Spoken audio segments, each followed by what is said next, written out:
Hola, hola a todos. Nuestro grupo está conformado por Andrea Caterina Herrera, Gina Paola Angulo y Lady Maritza Guauña del CT11 de Contaduría Pública. A continuación vamos a hablar acerca del libro de contabilidad y rendición de cuentas de la sostenibilidad, enfocándonos en el capítulo 12 que habla acerca de la contabilidad de los derechos humanos. En el capítulo 12 del libro Rendición de Cuentas de Sostenibilidad nos habla de la contabilidad de los derechos humanos. En este capítulo, tras de definir brevemente los derechos humanos, se centra en un debate en aspectos para las organizaciones, la contabilidad y la rendición de cuentas. Se analiza varias organizaciones y normativas de protección de derechos humanos que operan tanto a nivel global como organizativo ante la central de atención en las prácticas actuales de la contabilidad y rendición de cuentas. Todo ser humano nace libre y con igualdad de derechos. Los derechos económicos, sociales, culturales, derecho de participación de ciencia, derecho al trabajo, derecho a una educación, son los mínimos que debe tener una persona.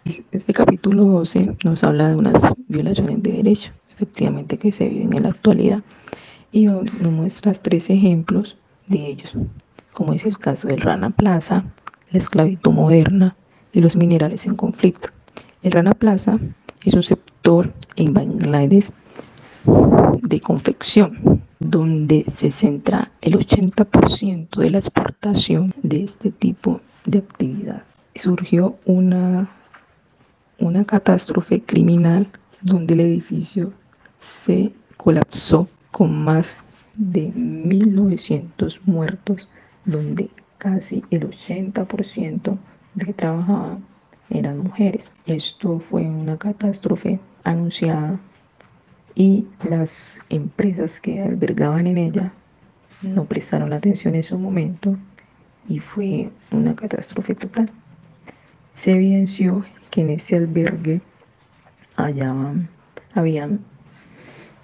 talleres de empresas como Mango y Prisma, que son multinacionales, empresas súper conocidas, y por ende, se dio a conocer esa catástrofe. De no ser así, solo quedaría en su país o en su continente la información o la noticia. Ahora hablemos sobre las organizaciones y normas de protección de los derechos humanos. Existen varias organizaciones y normativas que tienen como objetivo promover y proteger los derechos humanos. Vamos a mencionar algunas de las organizaciones y normativas más relevantes. Las Naciones Unidas. Se conoce como la institución internacional más importante en la promoción y protección de los derechos humanos.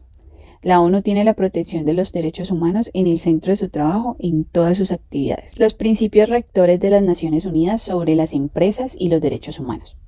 Estos principios son un conjunto de directrices para los estados y empresas, que establecen que todas las empresas tienen la responsabilidad de proteger, respetar y remediar los derechos humanos a través de operaciones responsables y en cumplimiento de las leyes y normas internacionales y nacionales. La Organización Internacional del Trabajo es una agencia de la ONU que establece normas internacionales del trabajo para promover el trabajo decente y la justicia social en el lugar de trabajo. Los Objetivos de Desarrollo Sostenible de la ONU son una consideración transversal en todos los objetivos, especialmente en áreas como la pobreza, el hambre, las desigualdades, el clima y el trabajo digno. Las líneas directrices de la OCDE para empresas multinacionales. Estas directrices no vinculantes establecen recomendaciones para las empresas multinacionales sobre la conducta empresarial responsable, incluyendo el respeto de los derechos humanos. Además de estas organizaciones internacionales, también es importante tener en cuenta que existen leyes nacionales que incluyen protecciones contra los abusos de los derechos humanos por parte de las empresas, como las leyes de esclavitud moderna y la regulación de los minerales de conflicto.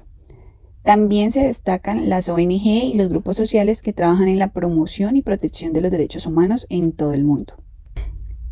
Podemos decir que existen numerosas organizaciones y normas a nivel internacional y nacional y que tienen como objetivo promover y proteger los derechos humanos en diferentes ámbitos, incluyendo la contabilidad y la rendición de cuentas. También podemos decir que estas organizaciones y normativas desempeñan un papel muy importante en el contexto de los derechos humanos. Sin embargo, aterrizando un poco a la realidad, Actualmente podemos encontrarnos con varios ejemplos en todo el mundo que muestran que aún se violan los derechos. Sin irnos muy lejos, podríamos pensar en la agricultura y en cómo muchos de sus trabajadores son migrantes, por ejemplo, entonces suelen ser indocumentados y encontrarse en una posición muy vulnerable, en la cual su mano de obra tiene una menor remuneración, a pesar de que su esfuerzo sea mayor en comparación con los de otros vulnerables. La contabilidad de las prácticas en los derechos humanos. En la contabilidad y la rendición de cuentas en materia de los derechos humanos, y como la presentación de informes y la divulgación de información son clave de este ámbito.